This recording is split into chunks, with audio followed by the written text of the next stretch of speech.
The truth hit like a freight train that morning. My life wasn't what I believed, and the people I trusted most had become strangers wearing familiar faces. My name is Franklin Brooks, and I'm 37 years old. I live in a house that feels too quiet some mornings, where I still make coffee before dawn out of habit. When Vivian Brooks, my wife, took our children Carson and Corinne across state lines with her affair partner Caleb Rios, she didn't just violate a custody order. She shattered every promise we'd ever made. My shoulders tensed as I stared at their empty beds. The system called it civil, but I called it what it was: theft of my family. I wouldn't let them get away with it. Not with my children's safety at stake. Before I go any further, let me know in the comments where in the world you are watching from, and make sure to subscribe because tomorrow I will share a story you don't want to miss. But let me start from the beginning. I jerked awake to the sound of nothing. Not the comforting rhythm of my son's asthmatic breathing or my daughter's occasional sleep-talking. Just silence. The red numbers on my bedside clock burned into my retinas. 2:13 a.m. Something was wrong. Parents develop a sixth sense about their kids, a primal awareness when things aren't right. I swung my legs over the side of the bed, my bare feet hitting the cold hardwood. "Carson?" I called out, my voice barely above a whisper as I padded down the hallway. "Corinne?" My son's room was first. The dinosaur nightlight cast eerie shadows across an empty bed. The covers were thrown back like someone had left in a hurry. My heart rate doubled. "Carson?" I called louder, moving faster now.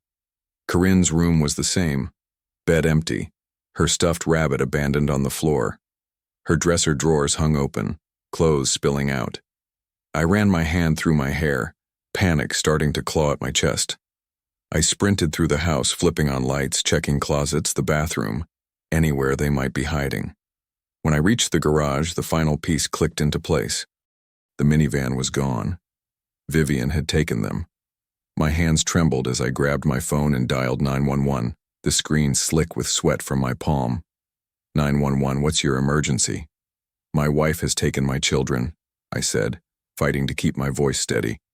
We're in the middle of a divorce. I have temporary custody. She's not allowed to have them overnight without supervision. Sir, what time did this occur? I just woke up. They're gone. Their beds are empty. The minivan is gone. I was pacing now, the phone pressed so hard against my ear it hurt. I have a court order. She's violated it. Do you believe the children are in immediate danger? She took them at 2 a.m. without telling me, I said, my voice rising. My son has asthma. He needs his medication. I don't even know if she took it. I could hear the dispatcher typing, the clickety-clack sound making my skin crawl. Sir, this sounds like a civil matter related to your divorce. No, I interrupted, heat rising in my chest. This isn't civil. She violated a court order. She took my children without permission. An officer will be dispatched to your location, she said, her voice flat and professional. Please have any relevant documentation ready. I hung up and immediately went to my office, pulling open the filing cabinet where I kept every legal document from our separation.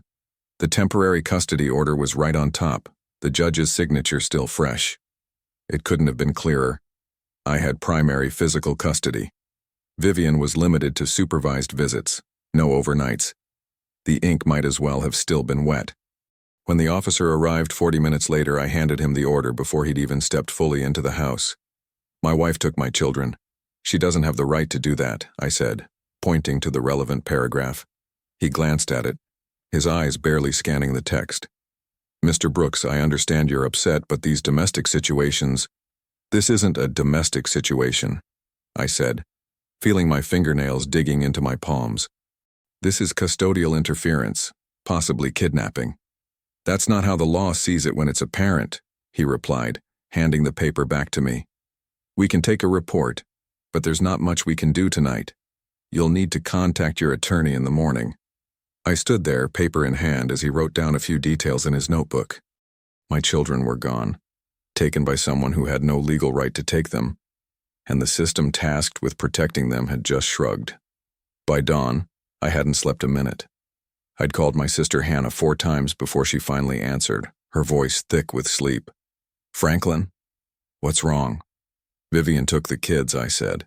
the words feeling strange in my mouth. She came in the middle of the night. They're gone. 20 minutes later, Hannah's car pulled into my driveway, followed closely by my neighbor Nate's pickup truck. They found me at the kitchen table, surrounded by copies of the custody order, my phone, and a cold cup of coffee. "Start from the beginning," Hannah said, sitting down across from me. She pushed her glasses up on her nose, ready to take mental notes. I laid it all out, waking up to the silence, finding the empty beds, the police response. "She can't do this," Nate said, his mechanic's hands gripping the edge of the table. "That order is clear as day." "The cops won't do anything," I said, sliding the paper toward them. "They called it civil." Hannah read through the document, her finger tracing each line.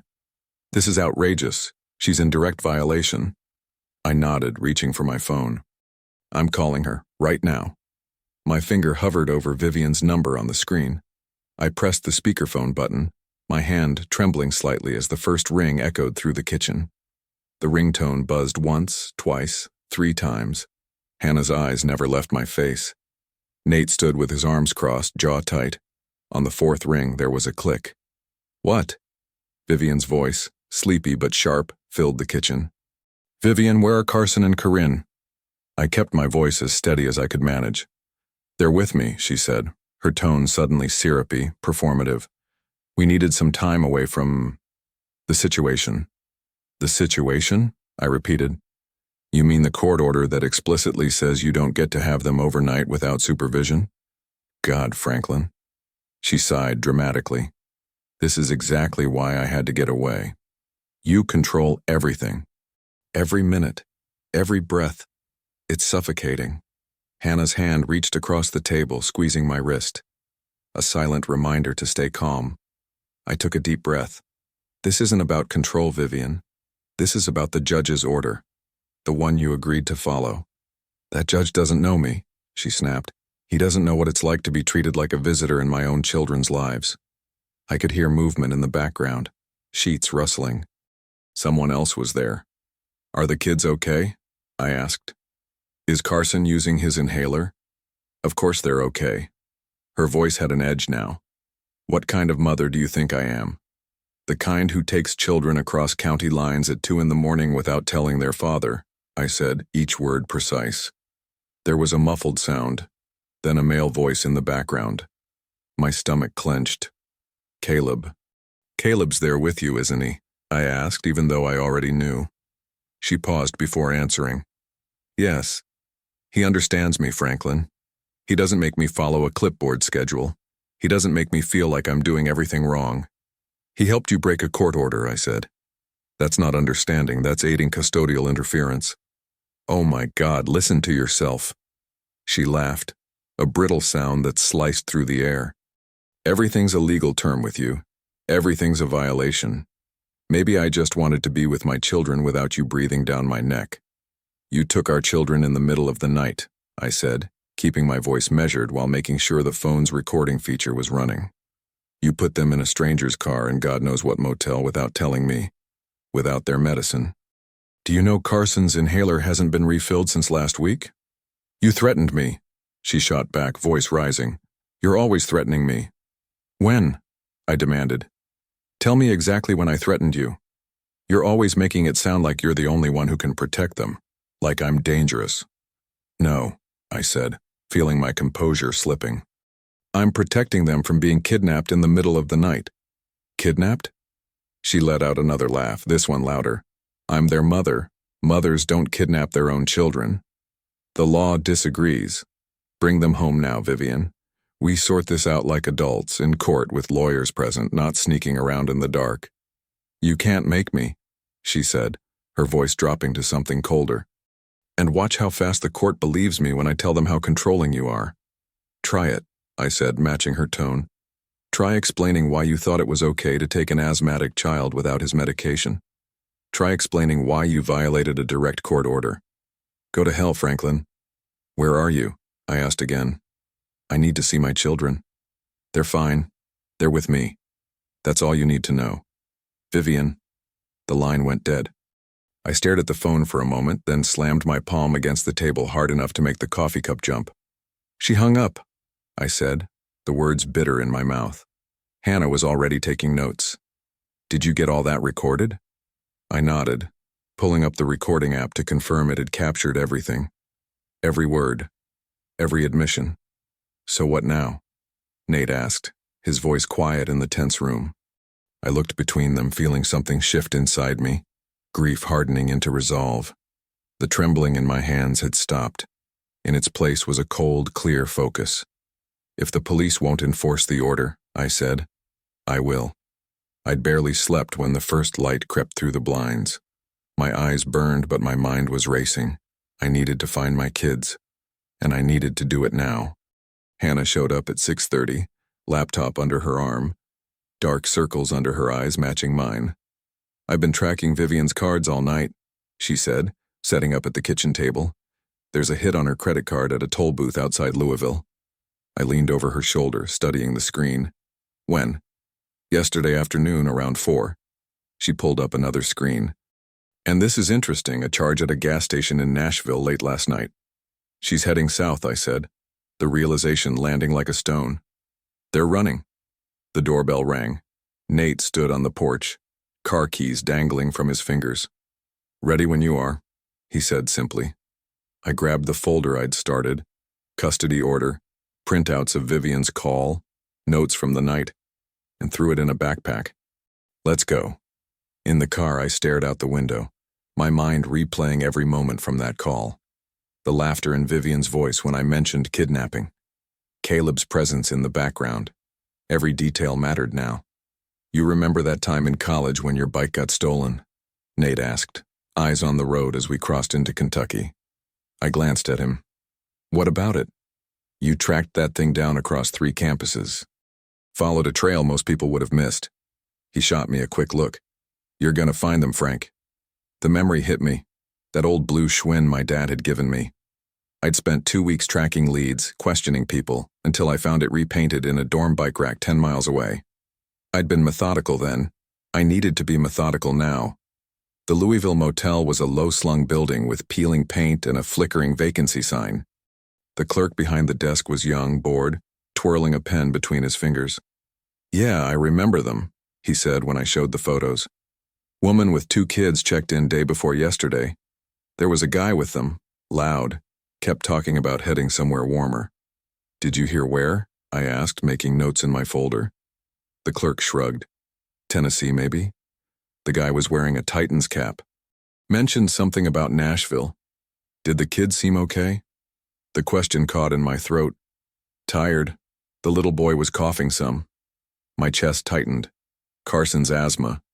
I thanked the clerk and headed back to the car. Gas station in Nashville next, I told Nate. They were there last night. The drive stretched on for hours. I called Hannah twice for updates, looking for any new transactions. Nothing yet. The Nashville gas station had security cameras. The manager was reluctant until I mentioned my kids. Hold on, he said, his expression softening. Let me see what I can do. The footage was grainy but clear enough. There was our minivan, the busted right taillight I'd been meaning to fix. Vivian pumping gas looking over her shoulder. And there was Caleb, strutting around in a Titans cap, helping Carson out of the car. Can I get a copy of this? I asked, my voice steady despite the rage building inside me. The manager nodded. I've got kids too, I'll download it for you. By the time we got back home, it was dark. Hannah was waiting, her laptop open on the kitchen table. I found something, she said before I could even set down my bag. Vivian left her iPad in the kitchen drawer. I stared at her. And she forgot to disable the location services. Hannah turned the screen toward me. Look at this, it's been pinging all over. Louisville, Nashville, and now, she zoomed in on the map. Franklin, Tennessee. Franklin? I couldn't help but laugh at the irony. They ran to a town named Franklin? It gets better, Hannah said. The iPad shows they've been stationary for the last 5 hours. They've stopped moving. I pulled out my folder, adding the gas station footage and the new location data. The evidence was piling up. Vivian's recorded admission, the motel clerk's statement, the security footage, and now a clear GPS trail. What's the plan? Nate asked. I checked the time, 4:45 a.m. Early, but not too early for what I needed to do next. I pulled out my phone and dialed Marisol Vega's number. She answered on the third ring, her voice alert despite the hour. "Franklin, what's happened?" "I know where they are," I said, the folder open in front of me. "I've got proof of everything. The interstate crossing, Caleb's involvement, Vivian's admission that she knew she was violating the order." I could practically hear Marisol's mind working on the other end. "Send me everything you have. I'll file the emergency motion and contempt citation as soon as the court opens." "Do it," I said, staring at the blinking dot on the iPad screen. "File the contempt. I've got proof."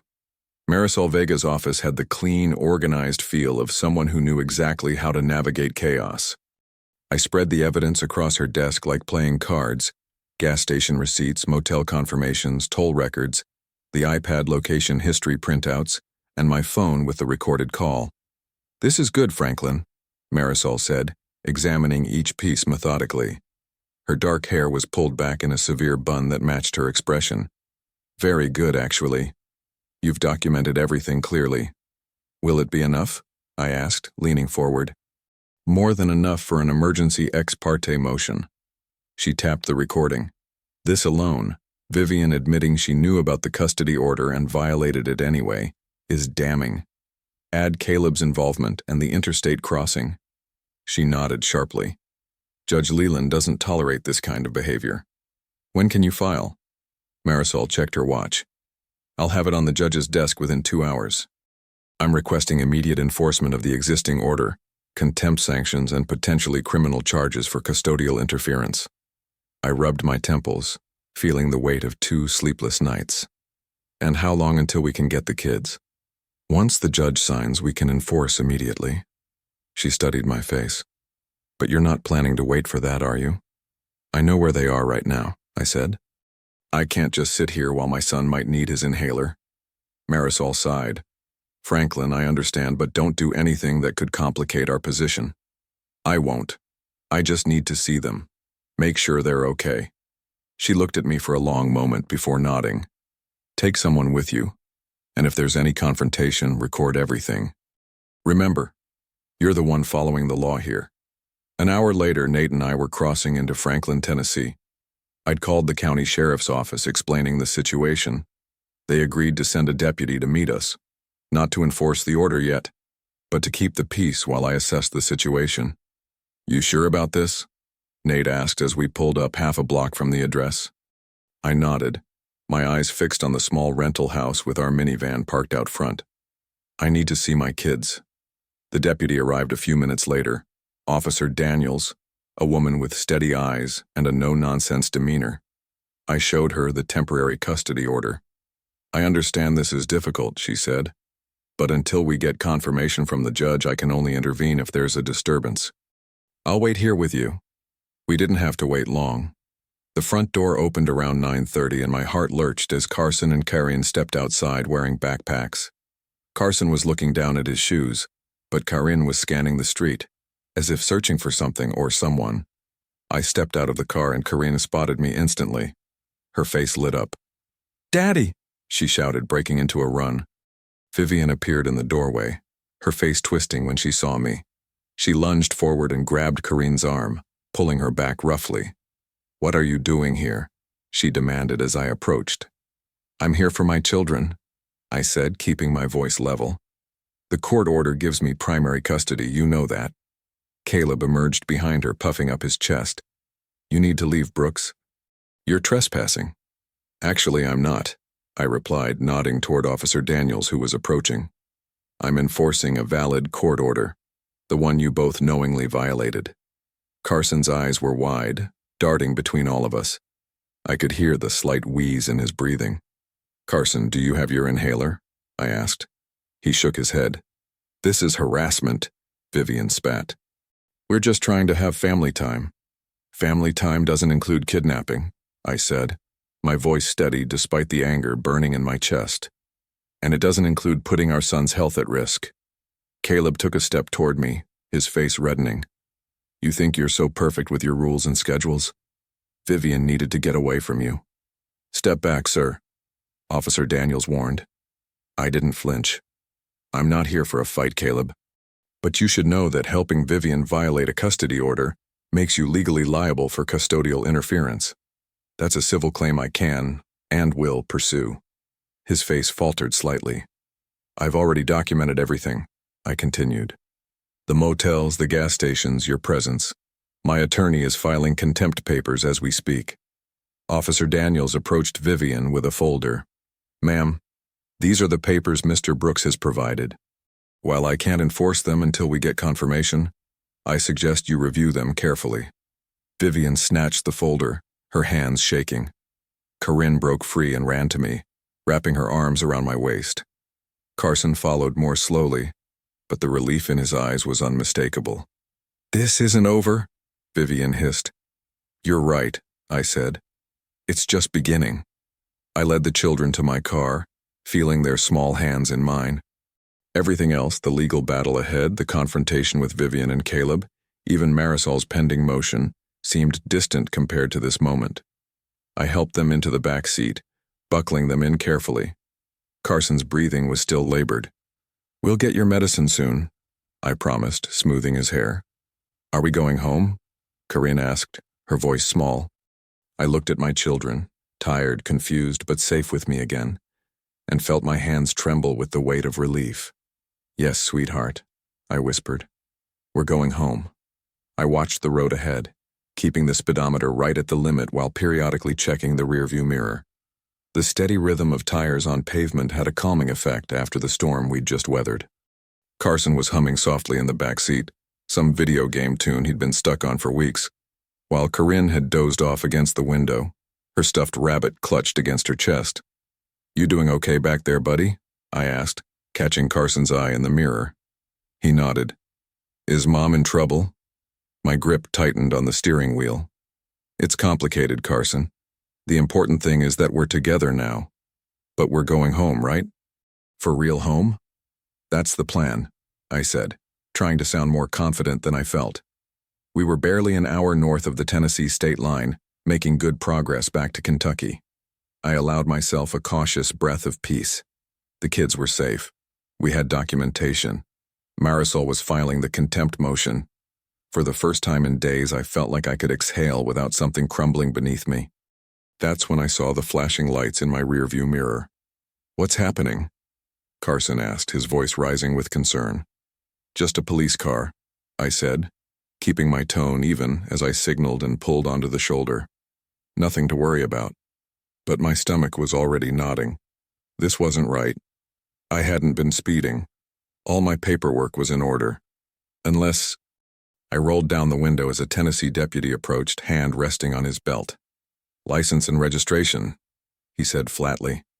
I handed them over, along with the custody order.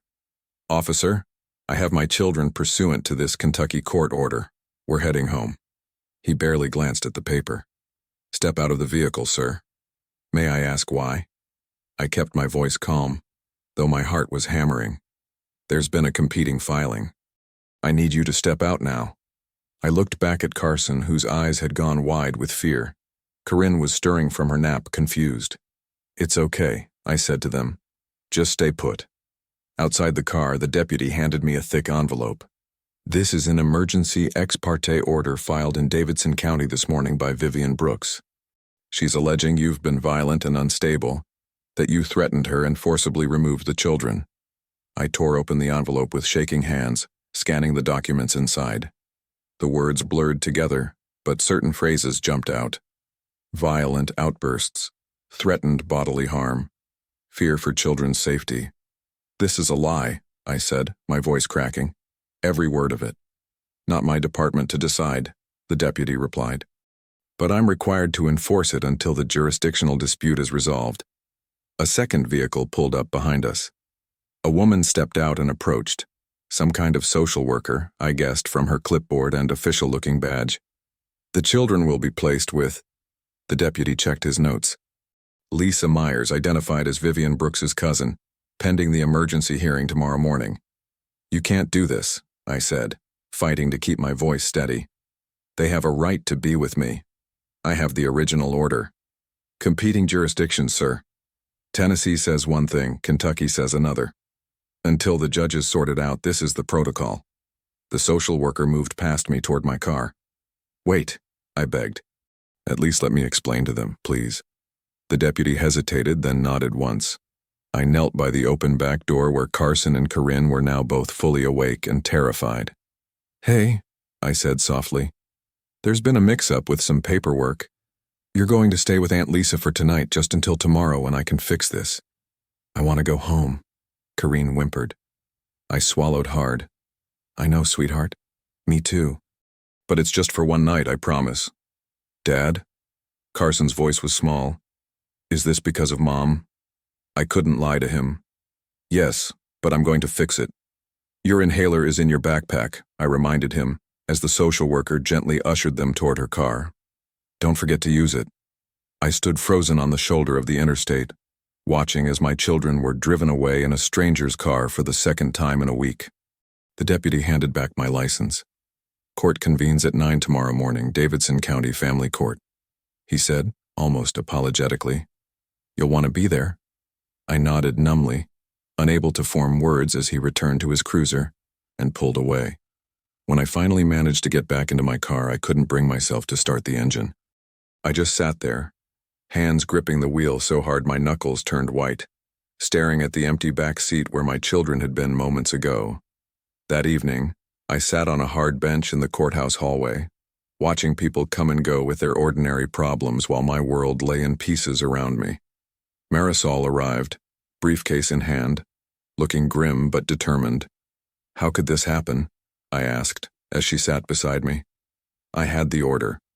We had evidence. She filed in Tennessee claiming emergency jurisdiction because the children were physically present there, Marisol explained. It's a dirty tactic, but legal until proven otherwise. She lied. About everything. I know, and will counter.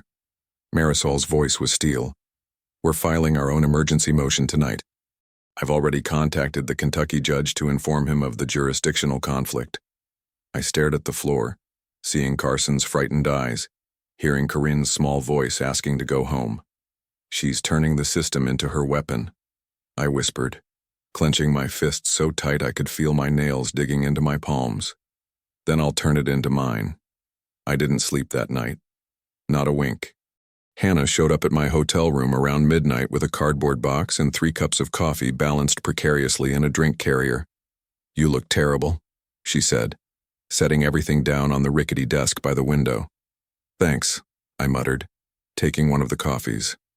Really needed to hear that right now. I brought everything I could think of. She began unpacking the box, creating neat piles across the bed. Carson's medical records, pharmacy statements, school attendance, anything that shows how you've been the primary caregiver. I picked up one of the pharmacy receipts, noting the dates of Carson's inhaler refills. There's a clear gap here when Vivian had him, I said, feeling a twist of anger in my gut. 3 weeks without his medication being refilled. Exactly. Hannah pointed to a highlighted section on another document. And his doctor's notes here show 2 ER visits for asthma attacks in the past year, both when he was with Vivian overnight. The knock at the door made us both jump. Nate walked in with a thick manila envelope tucked under his arm.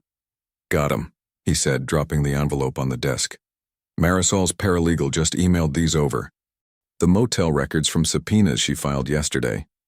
I flipped through the pages, credit card receipts, guest registration forms with Caleb's signature, even a complaint from another guest about a couple fighting with children present at 2 a.m.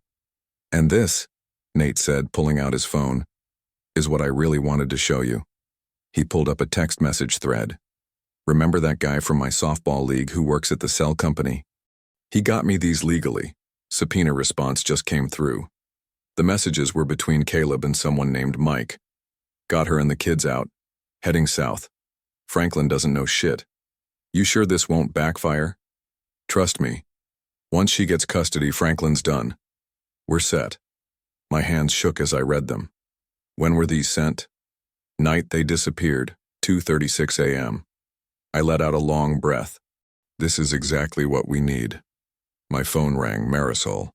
Franklin, I've filed the motion to consolidate jurisdiction back to Ohio, she said without preamble. and I've prepared a comprehensive contempt package. The hearing's at 9. Get some sleep if you can." Sleep never came. Instead, I sat at that hotel desk all night, organizing every scrap of evidence, every receipt, every text message into chronological order. By morning, we had 3 binders, one for the judge, one for Marisol, and one for me. The courthouse was already buzzing when we arrived at 8:30. Marisol met us at the entrance, dressed in a sharp navy suit, her expression all business. "Remember," she said quietly as we walked toward the courtroom, "let me do the talking. No matter what Vivian says, no matter how angry you get, stay calm." Judges noticed demeanor. I nodded, gripping my binder so tightly my fingers hurt. Vivian was already inside, sitting beside her attorney, a thin man with wire-rimmed glasses who looked barely out of law school. Caleb sat directly behind them, wearing what I assumed was his only suit. He wouldn't meet my eyes. Judge Leland entered, a stern-looking man with salt and pepper hair and reading glasses perched on his nose. After the preliminary matters of establishing jurisdiction, Vivian was called to testify. She took the stand, looking every bit the concerned mother, hair neatly styled, wearing a modest blouse and skirt, hands folded in her lap. "Mrs. Brooks," her attorney began, "can you explain why you felt it necessary to leave with your children that night?" "I was afraid," she said, her voice trembling slightly. Franklin had been increasingly controlling, monitoring my every move. The children were upset. I just wanted to protect them. I stared at the table in front of me, willing myself to remain expressionless.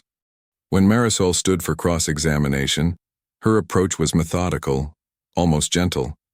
"Mrs. Brooks, were you aware of the temporary custody order limiting you to supervised visits?" "Yes, but—" "A simple yes is sufficient," Marisol interrupted. "And were you aware that taking the children overnight violated that order?"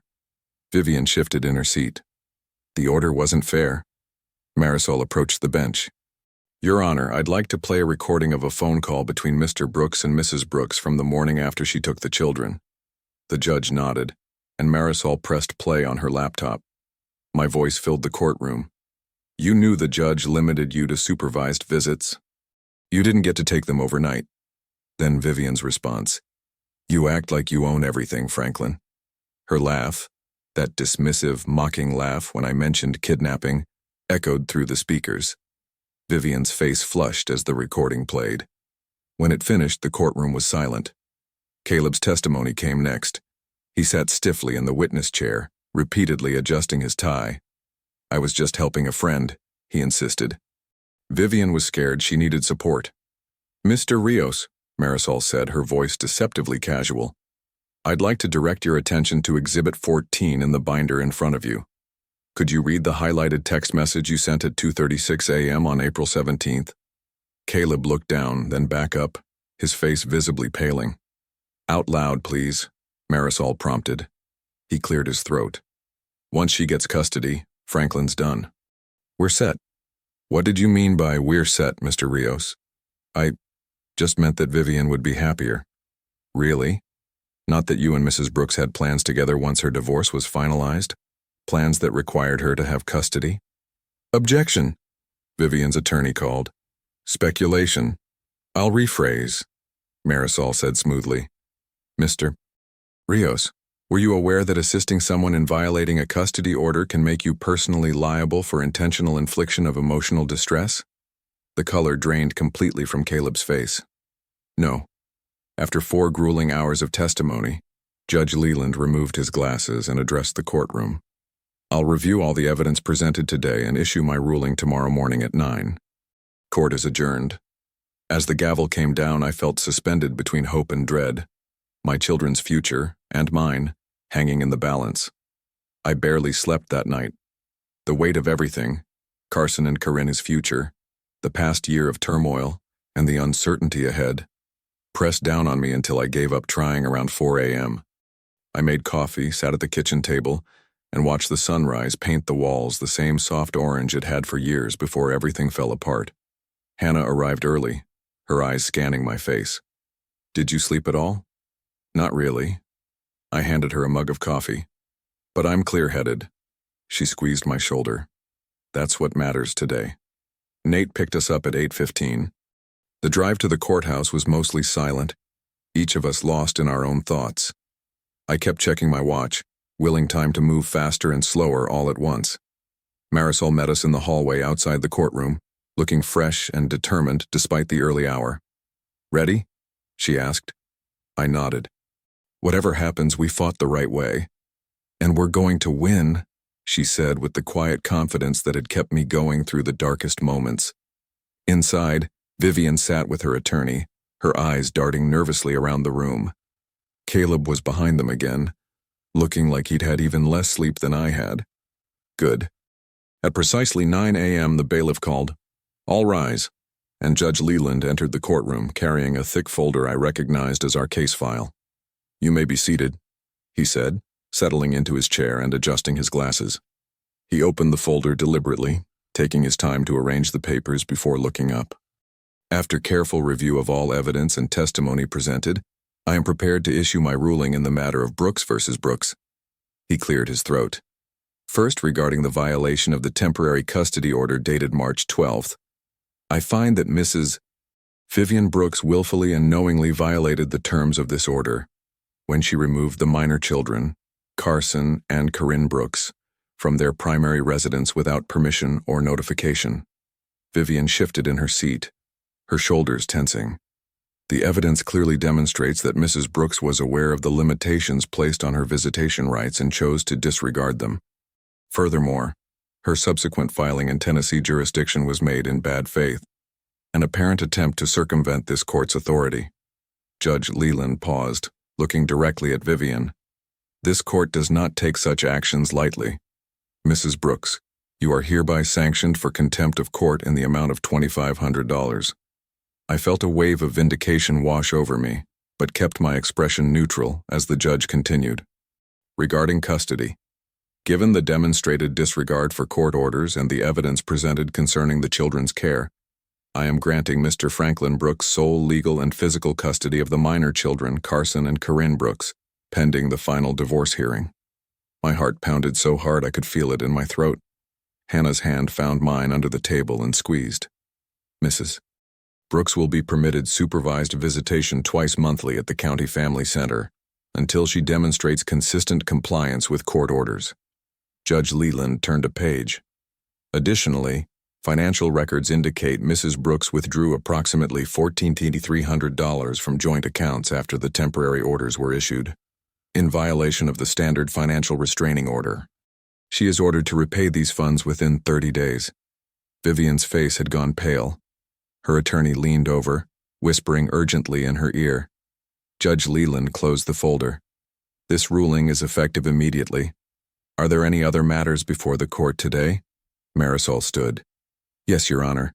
We are filing a civil lawsuit against Mr. Caleb Rios for intentional infliction of emotional distress and aiding and abetting custodial interference. We have the paperwork prepared and wish to serve Mr. Rios while he is present in the courtroom."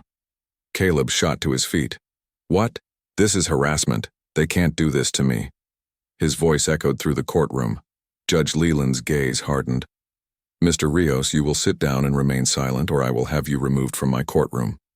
Ms. Vega is within her rights to file such a lawsuit, and service in open court is permitted."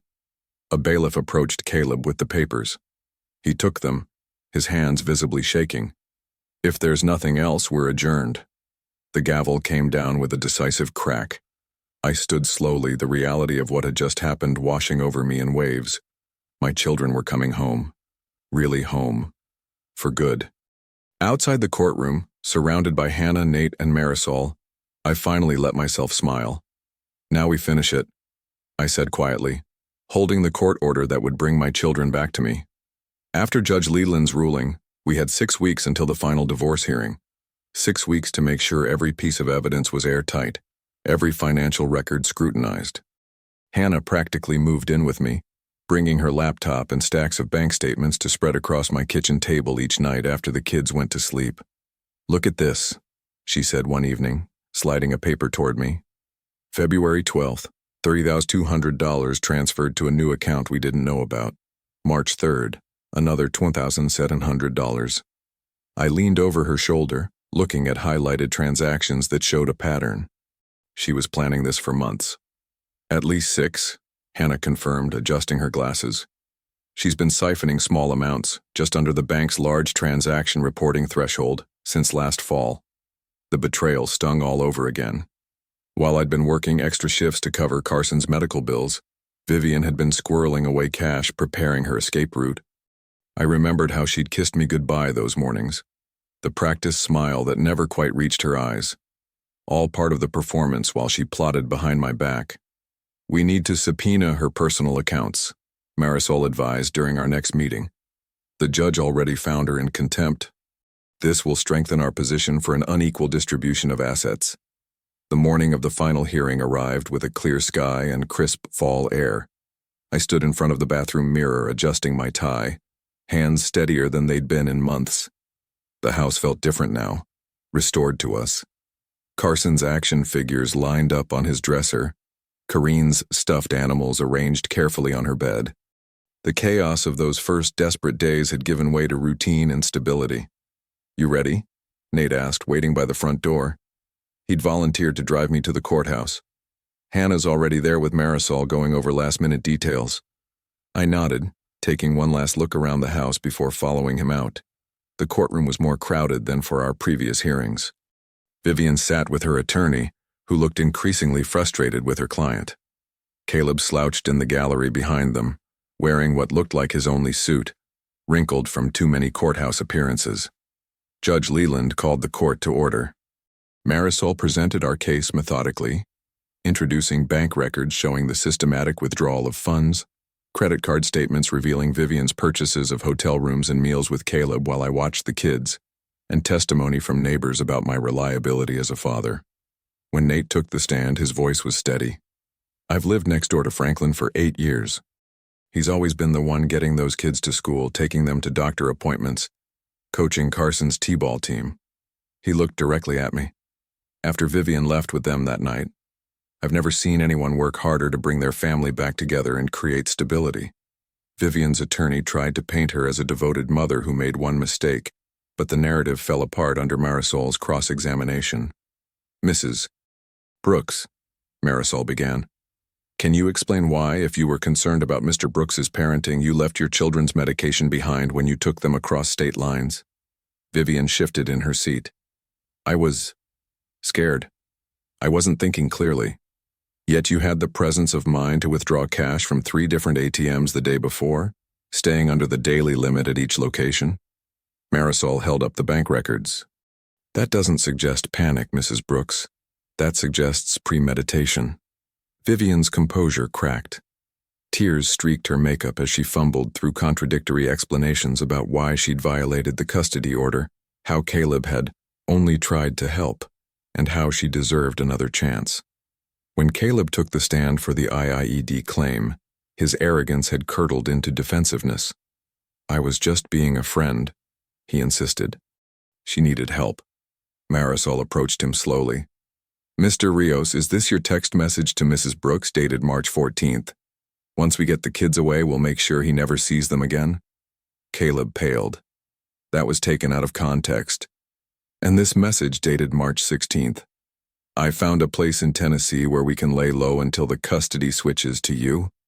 His eyes darted around the courtroom. "I was just trying to protect her." "From what, Mr. Rios? A court order?" Judge Leland interrupted. "I've heard enough. I'm prepared to rule." The gavel came down, and Judge Leland's voice filled the courtroom. "In the matter of Brooks versus Brooks, this court grants the petition for divorce." He turned a page in his notes. "Mrs. Brooks will resume her maiden name, Myers. Vivian Myers." The name sounded foreign to my ears after 12 years of marriage. "Regarding the division of assets, Mr. Brooks is awarded the marital residence, his retirement accounts, and 70% of liquid assets." Judge Leland looked at Vivian over his reading glasses. "Ms. Myers has demonstrated financial misconduct that justifies this unequal distribution." I heard Vivian's sharp intake of breath. "Regarding custody, Mr. Brooks will retain sole legal and physical custody of the minor children. Ms. Myers will have supervised visitation twice monthly at the County Family Center until she demonstrates consistent compliance with court orders for a minimum of 6 months." Judge Leland turned to Caleb. Regarding the civil claim against Mr. Rios for intentional infliction of emotional distress and aiding custodial interference, the court finds sufficient evidence to support these claims. Mr. Rios is ordered to pay damages in the amount of $45,000, with wage garnishment to begin immediately. Caleb's face contorted with rage. "This is bullshit," he shouted. "Add contempt of court to Mr. Rios's tab," Judge Leland said calmly. Another $2,500. As we filed out of the courtroom, I felt a weight lift from my shoulders. 12 years of marriage ended with the stroke of a pen. But my children were safe, the house was secure, and justice had been served. Outside on the courthouse steps, Vivian grabbed my arm. "Franklin, please," she begged, mascara streaking down her cheeks. "We can work this out. Don't do this to me." I gently removed her hand. "I didn't do this to you, Vivian. You did this to us." Beyond her, I could see Caleb pacing, gesturing wildly as he shouted into his phone. Their eyes met briefly before he turned away, their united front already crumbling under the weight of consequences. 6 weeks after the final hearing, I stood at the kitchen counter mixing pancake batter while morning light streamed through the windows. The house was quiet except for cartoon sounds from the living room where Carson and Corinne were sprawled on the couch. "Who wants blueberries in their pancakes?" I called out. "Me." Corinne bounded into the kitchen, her sock feet sliding on the hardwood. "Me too," Carson followed, more measured in his approach. "And can I help flip them?" "Sure, buddy." "Grab your stool." I watched as he positioned himself beside me, his movements steady and confident. The panic that used to live in his eyes had faded. Kids are resilient that way, especially when their world becomes predictable again. While the first batch sizzled on the griddle, I glanced at the medication organizer on the counter. Carson's inhaler prescription had been refilled last week, on schedule with the backup inhaler stored in his backpack. No more emergency midnight runs or wondering if he had what he needed. No more watching him struggle to breathe because someone forgot the basics of keeping him healthy. Remember when I used to wonder if we'd ever feel normal again? Those first nights after they came home for good, I'd check their rooms 3-4 times a night, just to make sure they were still there, just to make sure it wasn't another trick. "Dad, they're bubbling." Carson pointed to the pancakes. "Right on time." I handed him the spatula. "Remember, one smooth motion." He flipped the pancake with the concentration of a surgeon, face breaking into a wide grin when it landed perfectly. After breakfast, I drove Corinne to soccer practice, watching from the sidelines as she raced after the ball with her teammates. Her ponytail bounced with each step, her laugh carrying across the field. I remembered how she used to cry before practices during those turbulent months, afraid I wouldn't be there when she finished, afraid of being taken again. "She's really coming out of her shell," another parent commented, a kind woman named Elise whose daughter played midfield with Corinne. "Yeah," I agreed. "She's feeling secure again." Returning home, I noticed how different the house felt now. No more walking on eggshells, no more hushed phone calls from another room, no more tension vibrating through the walls. Just our photos on the mantel, the kids' artwork taped to the refrigerator, and a sense of peace that had been missing for too long. Across town, in a cramped one-bedroom apartment, Vivian and Caleb were living a very different reality. Hannah had run into them at the discount grocery store last week. She described Vivian's tight smile, the dark circles under her eyes, how she'd quickly turned away when she spotted Hannah. They were arguing over what they could afford, Hannah told me afterward. Caleb kept saying she spent too much on makeup. She said his garnished wages weren't her fault. According to the courthouse records Marisol had access to, Caleb's paycheck was now reduced by 25% each month to cover the IIED judgment. Vivian was working part-time at a clothing store, her shifts too short to cover their mounting expenses. The bill collectors called daily. Their credit was ruined. They'd stolen my peace and now they couldn't find their own. I didn't take satisfaction in their suffering exactly, but I couldn't deny the justice in watching consequences unfold exactly as promised. They had calculated that breaking the law would somehow benefit them, that using my children as pawns would give them leverage. Instead, it had stripped them of everything. Their relationship, built on betrayal and impulsive decisions, was dissolving into shouting matches and bitter accusations. The fantasy romance had crashed into reality. a stack of bills they couldn't pay, an apartment they could barely afford, and the daily reminder that every financial struggle traced back to choices they'd made together. That evening, after dinner and homework, I tucked Carson and Corinne into their beds. Carson wanted another chapter of his adventure book. Corinne asked for her stuffed rabbit to be positioned just right. "Dad?" Carson asked as I was about to turn out his light. "Yeah, buddy? Are we always going to stay here now? Just us?" I sat on the edge of his bed. "Yes, this is our home. You're not going anywhere." He nodded, satisfied with the simplicity of the answer. After they were asleep, I stood in the hallway between their rooms, listening to their steady breathing. "We are safe now," I whispered to myself. Somewhere across town, Vivian and Caleb were trapped in the wreckage they built, fighting over who was more to blame, who had lost more, who had destroyed what might have been. Their betrayal had cost them everything: dignity, security, even the fantasy that had seemed worth any risk. But here in this house we had rebuilt. Not what was, that was gone forever, but something new, something stronger. I believe stories such as this find us for a reason. If this one touches you, please subscribe. I share a new one every day. In the meantime, there are 2 stories on the screen that are even better.